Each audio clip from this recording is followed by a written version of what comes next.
అదేవిధంగా digital arrest కూడా ఎంత చెప్పినా ఇంకా రోజు కేసెస్ వస్తూనే ఉన్నావు. సో ప్రజలందరూ కూడా కోరుతున్నాను, ఈ డిజిటల్ అరెస్ట్ అంటే మీ భయం పైన వాళ్ళు బతుకుతున్నారు. మీరు ఎవరు ఫోన్ చేసినా ఏ పోలీస్ ఆఫీసర్ కూడా మీకు వారెంట్ ఉంది, మీకు అక్కడ కేసు అయిందని చెప్పి ఎవరు కూడా చెప్పరు.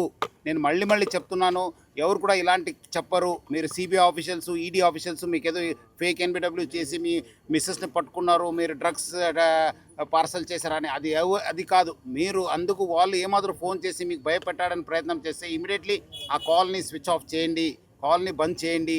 వాళ్ళని ఎంటర్టైన్ చేయవద్దు. మీరు ఒకసారి ఎంటర్టైన్ చేస్తే మళ్ళీ వాళ్ళు మీకు ఏదో ప్రశ్నలు వేస్తారు, మీరు వాళ్ళతోని మా కమ్యూనికేషన్ స్టార్ట్ అవుతుంది, మళ్ళీ మీకు భయపెట్టేస్తారు. ప్రజలందరూ కోరుతున్నాను, ఈ 2+ ఈ ఓటీపీ ఫ్రాడ్స్ అనేది ఎక్కువైంది. ప్రజలు బాగా అప్రమత్తం ఉండాలని చెప్పి నేను కోరుతున్నాను. మీకు ఏమాత్రం డౌట్స్ ఉంటే మా దగ్గర ఉన్న పోలీస్ స్టేషన్ పోవచ్చు, మన సైబర్ క్రైమ్ పోలీస్ స్టేషన్కి రావచ్చు. మీరు ఒకసారి మీకు అటెంప్ట్ అయినా, మీకు ఏమాత్రం మీకు డబ్బులు పోయినా 1930కి ఇమీడియట్లీ కాల్ చేయండి. 1930కు ఇమీడియట్గా కాల్ చేయండి. కనీసము మీరు ఏమాత్రం మోసపోతే మీ డబ్బులు ఆపడానికి మాకు ఒక మంచి సిస్టమ్ పెట్టింది భారత ప్రభుత్వము. అదేవిధంగా మా దగ్గర కూడా తెలంగాణ ప్రభుత్వం కూడా ఒక మంచి రోబస్ట్ సిస్టమ్ ఇక్కడ పెట్టడం జరిగింది. సో దానివల్ల మనకు అట్లీస్ట్ కొంత డబ్బులు ఏమాత్రం మనం ఆపడానికి అవకాశం ఉంటుంది.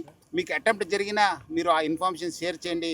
ఎందుకంటే అందరు కలిసి సైబర్ క్రిమినల్స్ పైన మనం పోరాట చేయాల్సిన అవసరం ఉంది. దీనికి ప్రజలు చైతన్యవంతం అయితేనే ఇది అరికడతాము.